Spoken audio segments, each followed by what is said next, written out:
Polls are now closed in the Georgia special election to fill former Congresswoman Marjorie Taylor Greene's House seat. It is a race that is testing the impact of the Trump endorsement. Candidates from all parties are on the same ballot, and if no one reaches 50% plus one, the top two candidates will advance to a runoff on April 7th. Let's check in with MS Now's chief data reporter, Ali Velshi, at the Big Board. What do you got for us, Ali? I got results. I got a lot of stuff in right now in Georgia. Remember, this is not a primary. As you said, this is the special election. We have better than a third of the vote in right now, and it's an interesting development here.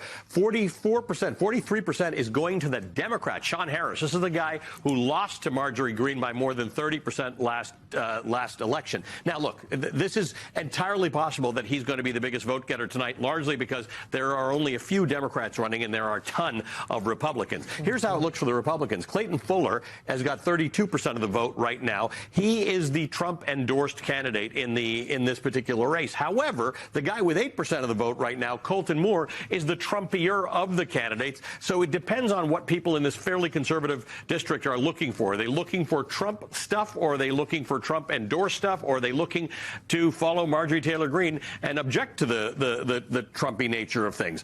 Here's where we are on the vote breakdown. Most of what you're seeing, about a third of the vote that we're already seeing, it's actually probably 35, 36% of the vote is in right now. Still mostly early and by mail. Very little of Election Day voting is in at the moment. I just want to tell you a little bit about the candidates. Sean Harris, the Democrat. By the way, he's at 44% of the vote. There is an outside chance he does well enough to win. It is not likely, but if he gets 50% plus one, he will fill out Marjorie Taylor Greene's term until the end of the year. Clayton Fuller, as I said, he's the Trump-endorsed candidate. Colton Moore is the more Trumpy of the candidates. You can see a number of Republicans here. Jim Davis getting about 16.6% of the vote. He's also running as a Democrat. Same as Jonathan Hobbs. He's got less than 1% of the vote. And given that you've got Luke there, I'm going to just introduce you to one of the candidates here, Andrew Underwood, who is sporting mutton chops for the first time since 1886. So we're going to keep a close eye on this. We're watching Mississippi, too, and there's an interesting race there with Benny Thompson being challenged by someone in his district, and Benny Thompson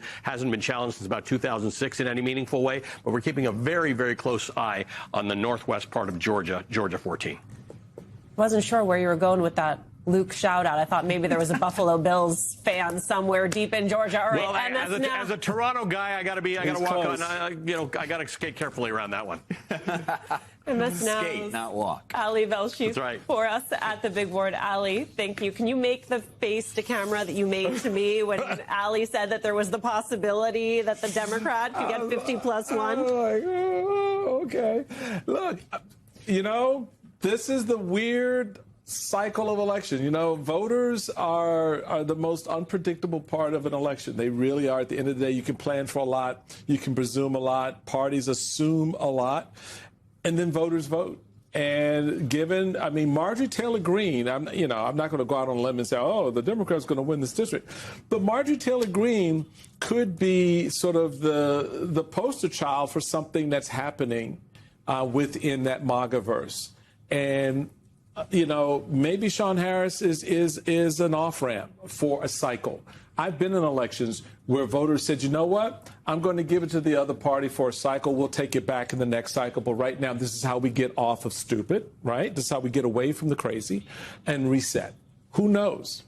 It'll be interesting to see. Harris is a former Marine general. He's run a campaign of essentially saying, I'm a pretty conservative guy, but I'm not part of this crazy that's been there before.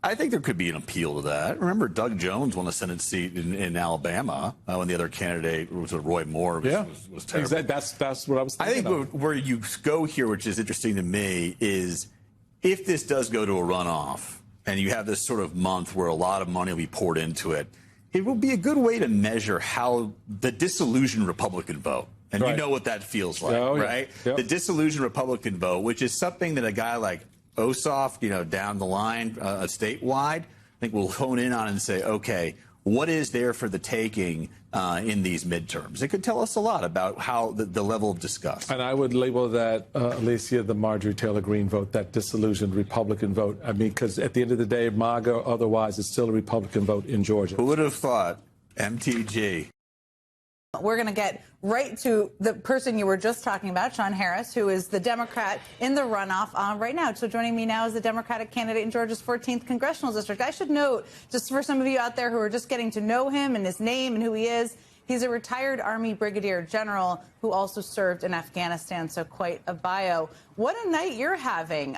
Let me just start by asking you, I mean, the district you're running in, it's mostly rural. I was just talking about this with Ali Velshi. It's drawn to be the reddest district in Georgia, which I'm just going to keep telling people because that is so telling in terms of how incredible it is that you're outperforming. But looking at the results so far, are you where you expected to be, or what do you expect to be coming into tonight? Well, Jen, I would tell you, this is exactly where we thought we were going to be. The reality of it is, with this many people being in the race, I think it was 16, 17 of us running, we knew going into this race that it was going to be virtually impossible mathematically to get to that 50 plus 1%. But we also said internally to our team is, guess what? We want to make sure that tonight we win the election by getting the most votes. And we did that, and we're going to get even more votes as more votes come in later on tonight. So what it's basically saying is this, is that a coalition of Democrats, independents, and, yes, Republicans can all get behind a candidate like me, and we can actually bring about change here in Northwest Georgia. And the reality of it is we're seeing that tonight. President Trump came down here 2 Thursdays ago. He was right here in Rome, Georgia, where I'm standing up tonight, and it made absolutely no difference. So the reality of it is tomorrow morning we get up, we start it all the way back over again, and then we actually win it on April 7th. You've got a lot of hurdles to get to Congress, which I think you're very clear-eyed about, I'm sure, either this spring or in November. There's a runoff and then primaries and a campaign in the super Republican district. You better like campaigning because that's going to be what you're going to be doing for a while. The anti-Trump sentiment has definitely clearly grown in this district. But how have you, is there anything you've done to change your own strategy since you ran against Marjorie Taylor Greene the last time? No, we didn't change our strategy. What we did was, after laying our strategy out against Marjorie Taylor Greene, you got to keep in mind, I got to give Marjorie credit. She's bigger than life. And when I ran last time, I was still Brigadier General Sean Harris, retired. I was rigid. Now I'm past that. I'm just a farmer here in Northwest Georgia raising cattle like everybody else. I don't have anything to lose, and the people now know me, they trust me, and they say, you know what, this is the only person in the race that's talking directly to me, talking about kitchen table issues, and he said very clearly that, hey, when I go to D.C., I'm a Democrat, but I'm not tied to a party where versus my opponent, the first thing comes out of his mouth is, I'm going to D.C. to help Donald Trump. When somebody tells you they're going to help Donald Trump, they basically say that everybody else in this district don't count. And Margie told us that from a long time ago, is that when she represented us, she's only represented MEGA, and all the rest of us didn't count. I'm the only candidate that's saying I want to represent everybody here in Northwest Georgia.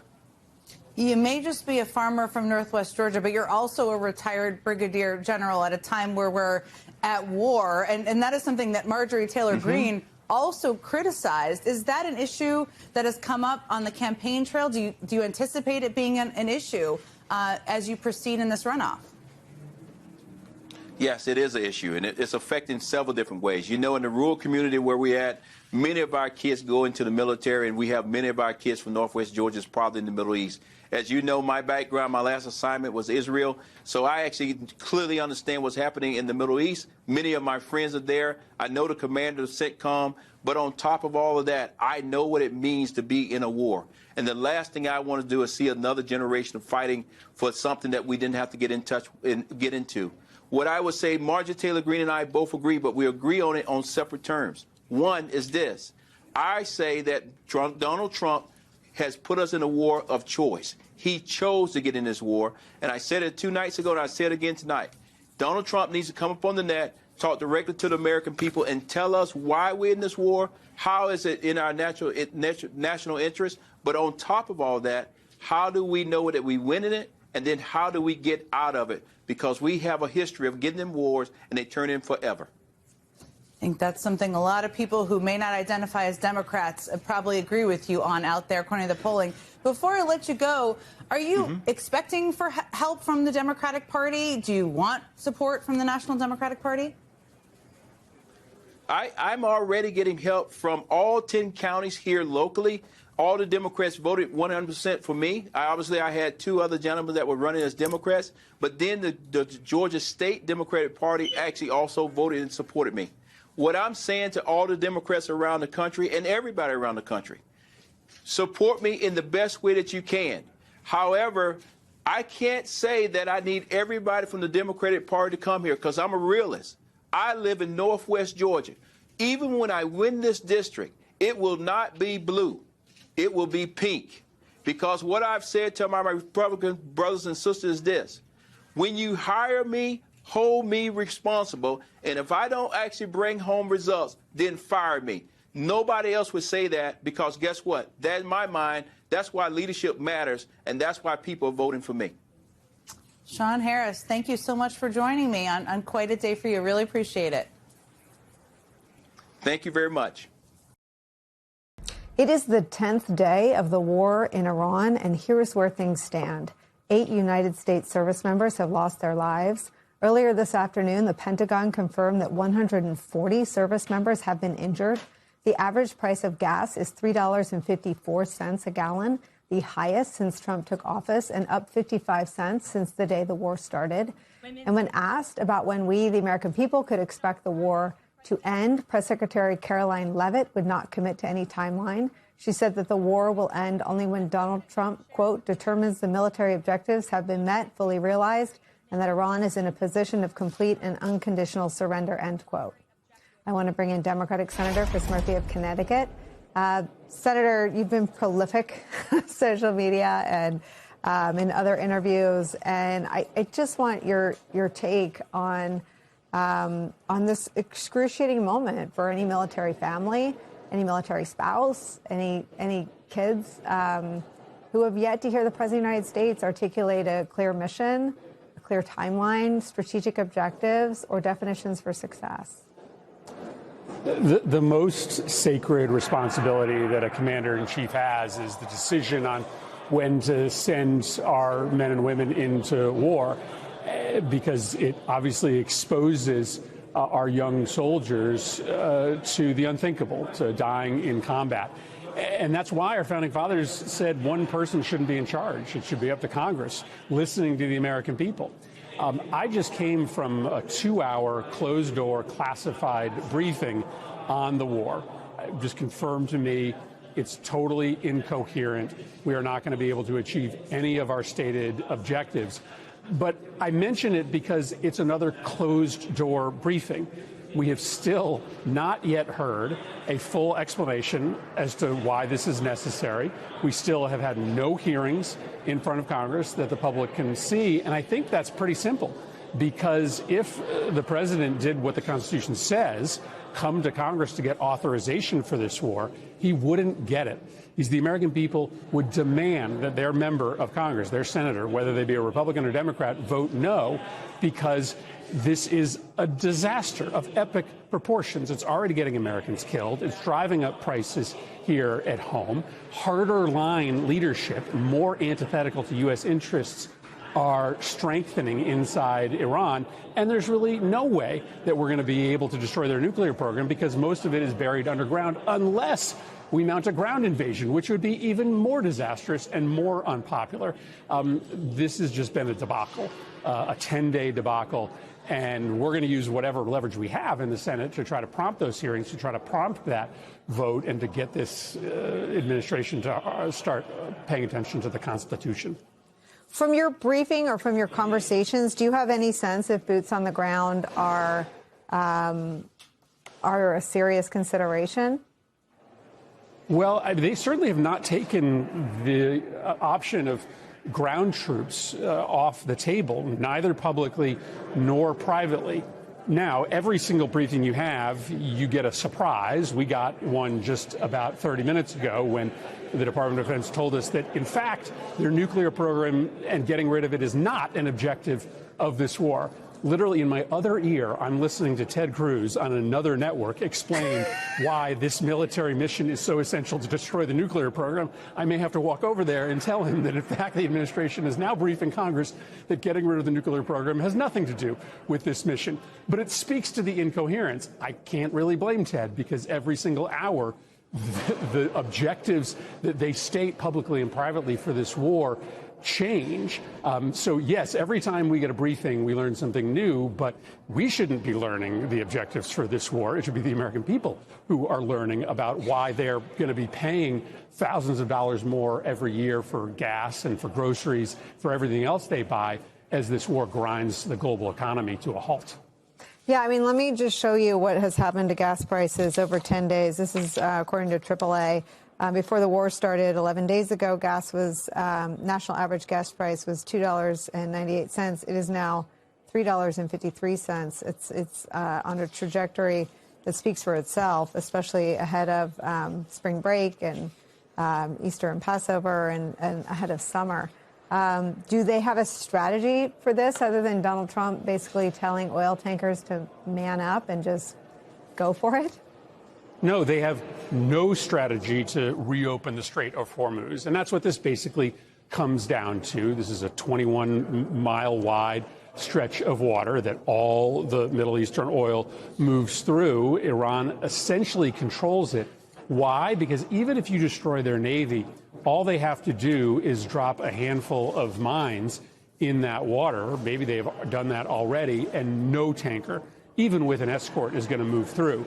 But even if we wanted to escort the tankers, you're talking about devoting the entirety of the U.S. Navy just to move tanker traffic through the strait.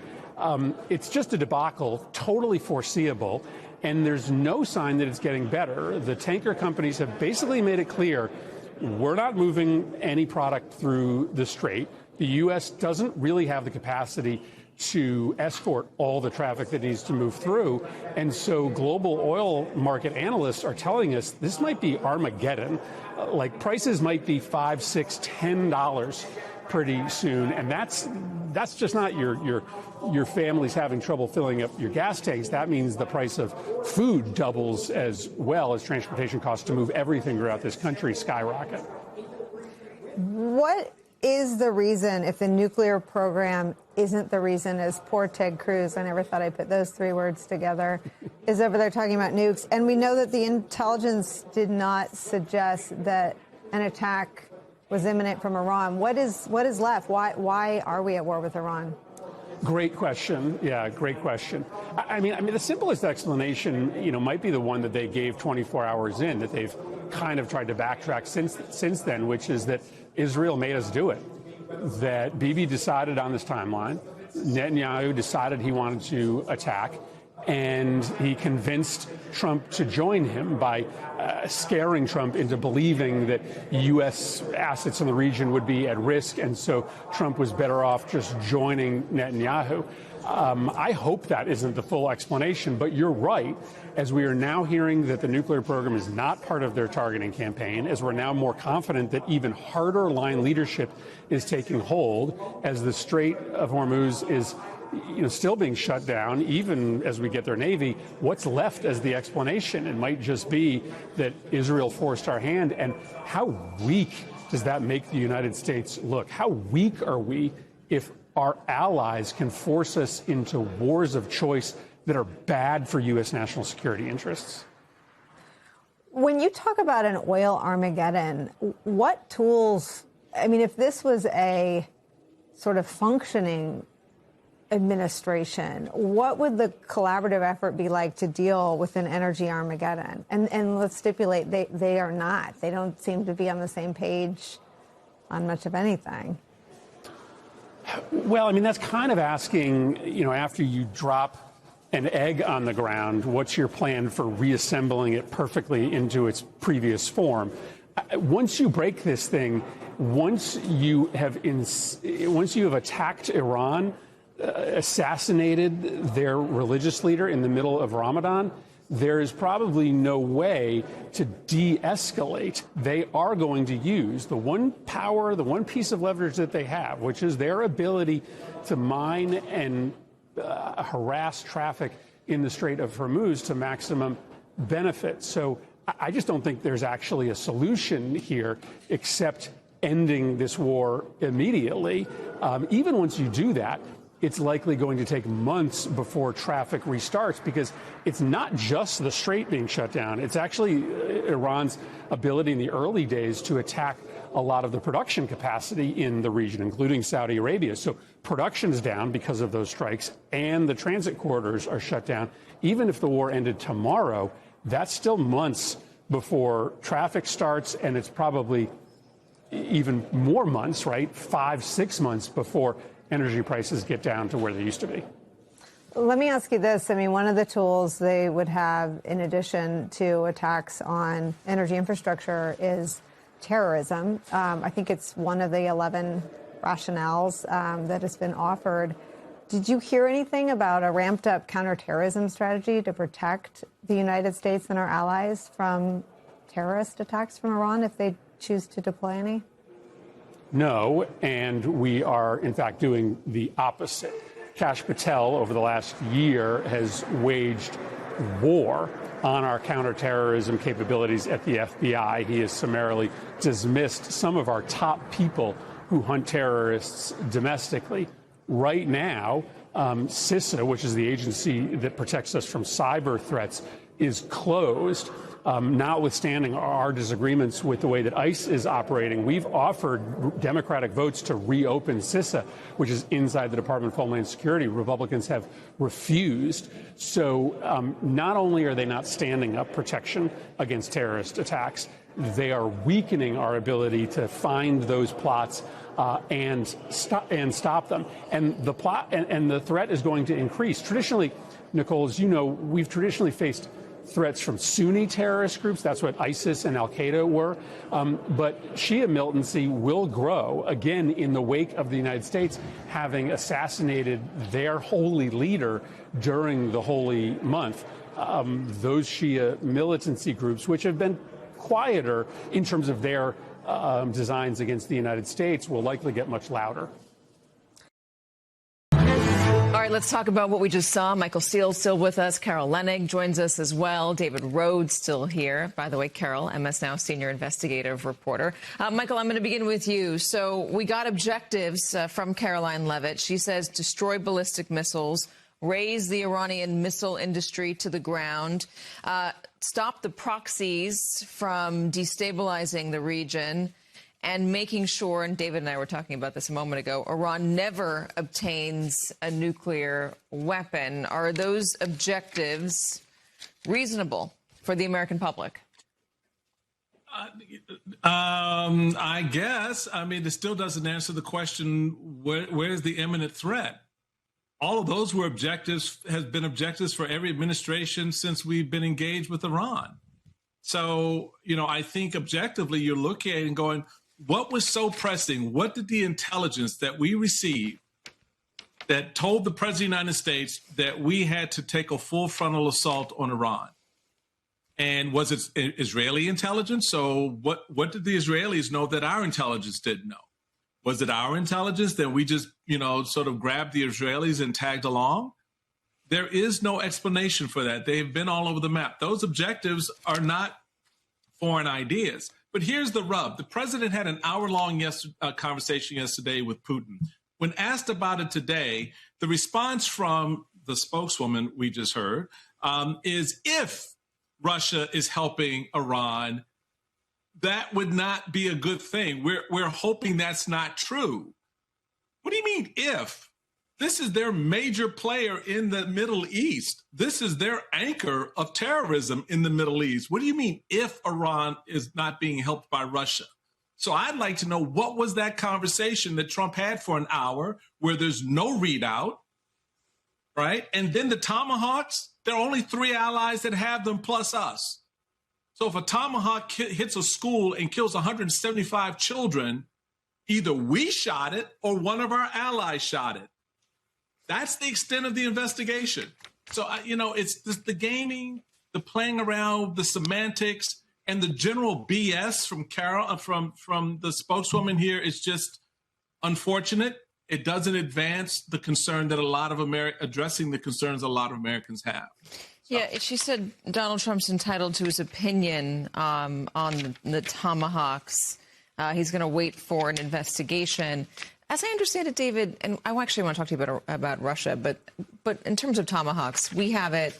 I think the U.S. and is it France that also Yeah, has I think it? it's European and Australia, countries. and they're not engaged in this. Correct. And so the question was, does Israel have this? Could it have been an Israeli strike? And the answer is no, they do not. They do not have Tomahawks.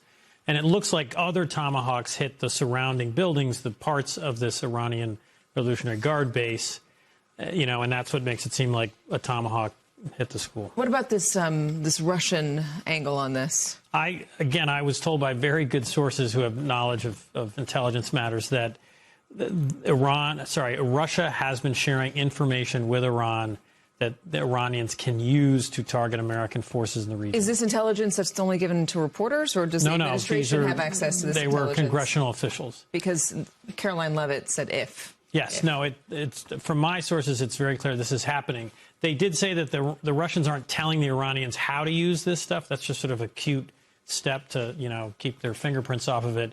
It sounds like it's some maybe aerial satellite photo, something like that. And then the Iranians could use it then to target Americans. Okay, Carol, you got some you have new reporting out of the FBI regarding the folks that are keeping us safe here at home. What is it?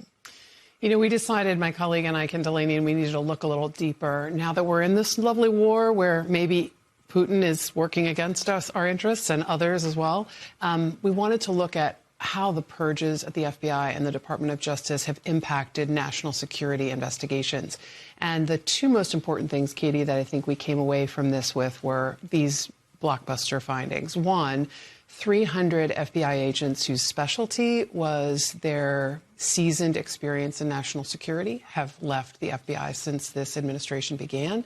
And the second part is in the Department of Justice, the County Counterespionage Unit, this part of the National Security Division is now down to half its strength. This is the unit that sort of brought to heel and disrupted a lot of Iranian efforts on U.S. soil. Operatives who were working in murder-for-hire operations, surveilling Americans, surveilling Jewish community centers, recruiting U.S. prisoners to attack and kill both Americans and foreign dissidents.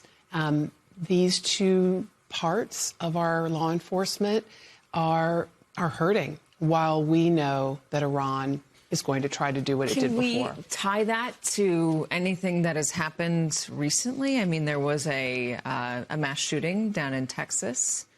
Something happened up here in on the Upper East Side here in New York City, not related to Iran. They were saying that they were loyal to ISIS, those two guys. Can we tie any of these dismissals or these departures? I think it would be unfair for me to say that we absolutely know the huge vulnerabilities in both of these parts of the Department of Justice are resulting in us not knowing about these shootings in Austin and also the bombing attempt in New York. I think what we can say with definitiveness is that in the New York bombing case, the FBI did not detect it. And both of these individuals pledged themselves to ISIS. And we have a pretty robust series of units, both in the FBI and the Department of Justice, that surveil all sorts of internet and black web communications about ISIS recruiting. So the fact that they didn't detect it is a worry. All right, Carol, thank you so much for bringing that reporting. David, thank you. Michael, as always, great to have. They don't know what they're talking about. They started a war of choice, Donald Trump's choice, and now they, in every important sense, do not know what they are talking about. Donald Trump and everyone working for him in Washington on his war continue to demonstrate every day that they are completely lost. And if they don't know what they are talking about, that means they don't know what they are doing. They don't know what they are doing in Donald Trump's war. The competition for stupidest things said today about Donald Trump's war was won by the guy who is tied with Donald Trump's son-in-law, Jared Kushner, for the title of most ridiculous person ever chosen by a president to negotiate peace in the Middle East. 68-year-old Steve Witkoff is a real estate developer in real life who would not have been chosen by any president of the United States to do anything, anywhere, until Donald Trump decided to send him into negotiations, not just in the Middle East, but also in Moscow with Vladimir Putin. Steve Witkoff obviously knew nothing about the Middle East or Vladimir Putin when Donald Trump chose him. And now that he's met Vladimir Putin, he still knows nothing about Vladimir Putin, as he demonstrated so embarrassingly today when Carl Quintanilla at CNBC asked him why Donald Trump decided to allow Vladimir Putin to take full advantage of the explosive increase in the price of oil and profit off of that new price, a new price created by Donald Trump's war. Do we think that the Russians have shared intelligence about the location of U.S. military assets? And if they have, why would we be giving waivers on Russian oil sanctions? Well, I'm not an intel officer, so I can't tell you. I can tell you that yesterday on the call with the president, the Russians said that they have not been sharing. That's what they said. So, you know, we can take them at their word, but they did say that. We can take them at their word. He said that. Donald Trump's clown of the day, Steve Witkoff, says we can take Vladimir Putin's word for it that Russia has not been helping Iran target attacks on American military personnel. That is the single worst thing Vladimir Putin could possibly be doing to the United States in this war. And Vladimir Putin knows it. And Vladimir Putin also knows that Donald Trump has always behaved like Vladimir Putin's trained puppy around the Russian dictator. Vladimir Putin knows that he has lied to Donald Trump to his face, and Donald Trump has then gone out to a microphone to tell the world, I believe Vladimir Putin.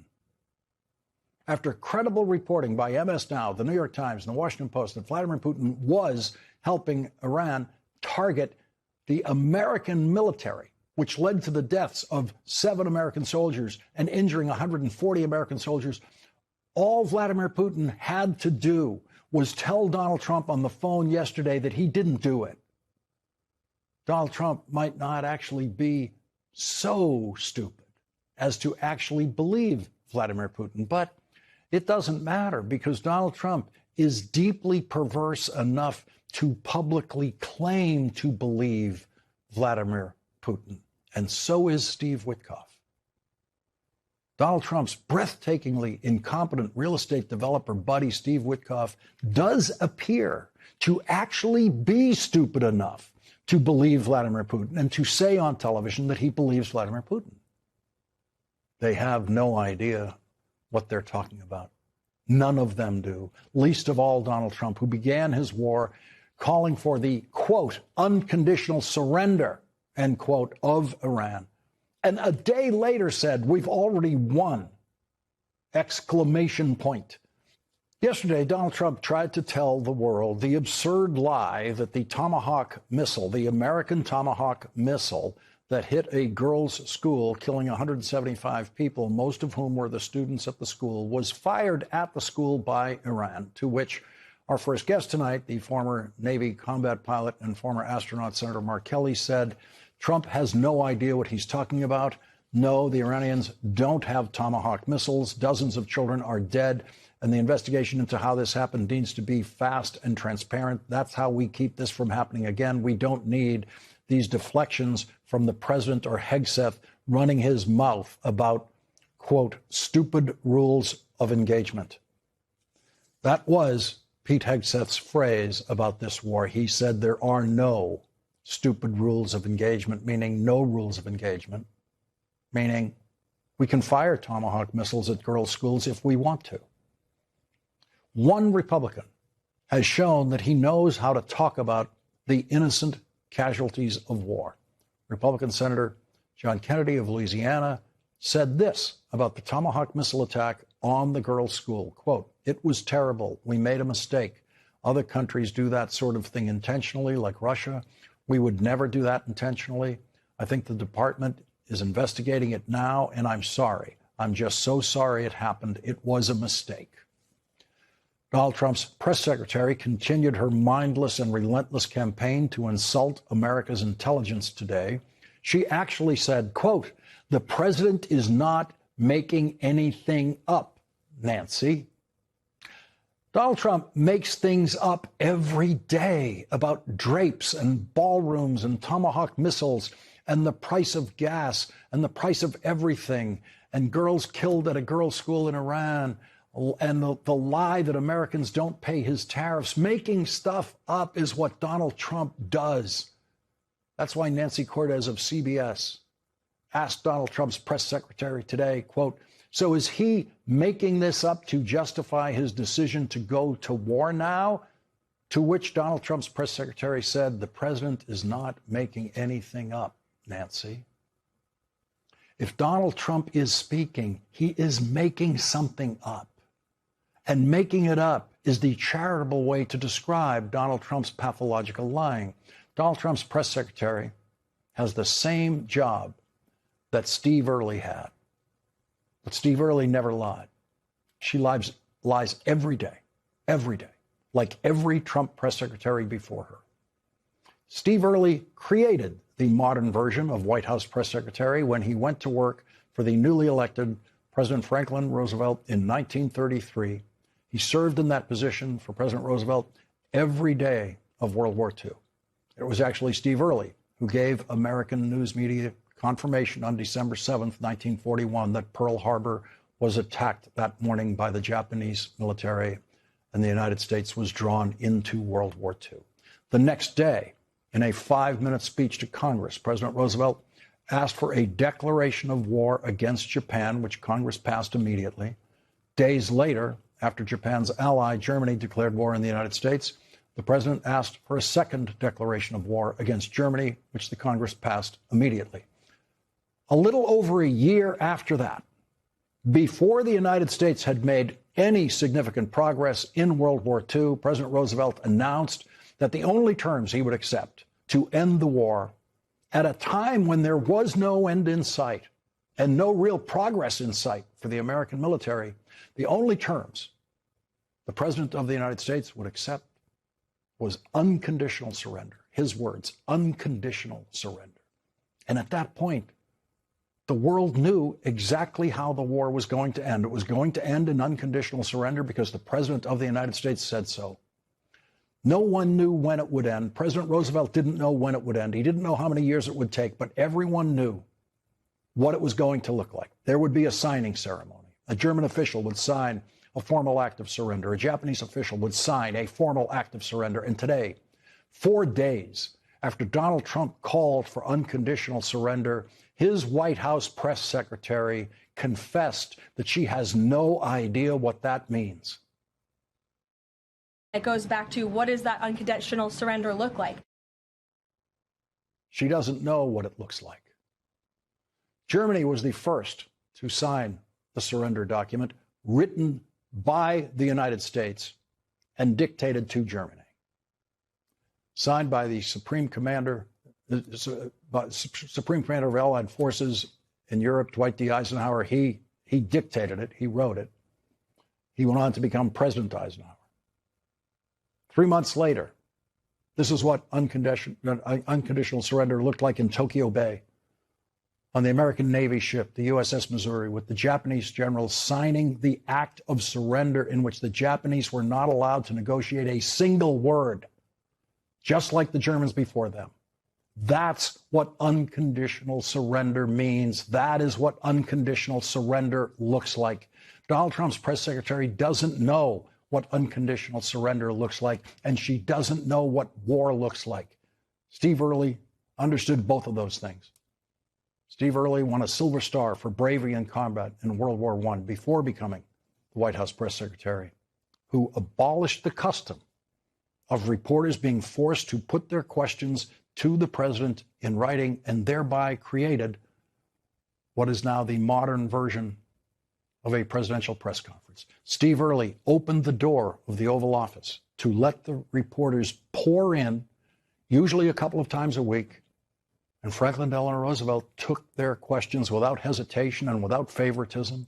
FDR held more presidential press conferences than any other president in history. And he always knew what he was talking about. And if he was asked a question about an obscure subject that he didn't know about, he would simply admit that he didn't know, and Steve Early would get an answer to that question later for that reporter. Americans knew they could have faith in their president's leadership during World War II. And Americans knew they could take him at his word. And now Americans know, and White House reporters know, the president makes stuff up, and he and everyone around him don't know what they're talking about. The only thing that Americans know as the missiles keep flying and people keep dying is that we cannot ever take Donald Trump at his word. Well, it's the question President Trump reportedly can't stop asking. Marco or JD? NBC News and the Wall Street Journal are reporting that in the hours after Trump bombed Iran, he was polling a room of 25 donors at Mar-a-Lago. The question? Whether he should support Vance or Rubio for president in 2028. The room overwhelmingly indicated Rubio. The Secretary of State has been front and center with Trump's second-term fixation on foreign policy, earning the president's praise. Well, Marco Rubio is doing a great job. I think he's going to go down as the greatest Secretary of State in history. Look at what we've done as a presidency. Look at what we've done as an administration. They trust Marco, and so do the American people trust. He's been successful no matter where he's been. I want to bring in Philip Bump. Emma is now columnist and contributor. So Rubio has said publicly, privately, that he would not run if J.D. Vance decided to run. So two questions. Do we believe him? Sure. And is there a pro and con for Marco Rubio here? Yeah, I mean, people say a lot of things when they're being asked about presidential runs that end up not being the case. So, I would not believe him. I mean, he's run before. People remember back 10 years ago. I covered a little bit of that. Sure, right. The pros and cons for Rubio are that he is an established name. People know him. They don't know him as well as they do Vance. Vance ran, obviously, on the ticket in 2024, gives him a leg up, and, he's leading into polling largely as a result of that. The cons, I think, and I think this is probably underappreciated, are the fact that he's a member of the Trump administration. I think it is very safe to assume that by 2028, that will not necessarily be a plus for a general election, which may influence Republican voters. I still think Republican voters are going to line up behind a candidate that is aligned with Trump. But it is still the case that may be something which is a liability down the road. Yeah, let's talk about the people who are supporting J.D. Vance, who include Don Jr., right, Elon Musk, and Erica Kirk, obviously, Turning Point USA. Pros and cons of Vance. Yeah, I mean, I think that this is really a proxy question about the future of the Republican Party. Right? That's really what we're talking about here. And J.D. Vance has that base appeal, in part because he's sort of inheriting it from Trump himself, that he is closer to the group of people which sort of drive what the base is motivated by. Rubio, it's not surprising that he plays better in a room of Republican donors and Mar-a-Lago donors or Doral donors or whoever it is, because that's sort of the angle that he's always, he's always been sort of the more establishment guy. And so this is really the question. And I think the question of who Donald Trump endorses between them, that's going to come down to whoever's leading Donald Trump thinks is going to win. Because the core thing for Donald Trump is he wants to be seen as the kingmaker, and so he waits to see who's going to be the king before he makes a lot of these endorsements. So that's going to leave unresolved, though, what the future of the party actually is. So there is an interesting dynamic between J.D. Vance and Marco Rubio. Here's what Vance had to say recently about the Secretary of State. Marco is my closest friend in the administration. I think he's doing a great job for the American people. I think it's so interesting. The media wants to create this conflict where there just isn't any conflict. Marco's doing a great job. I'm trying to do as good of a job as I can. The president's doing a great job. We're going to keep on working together.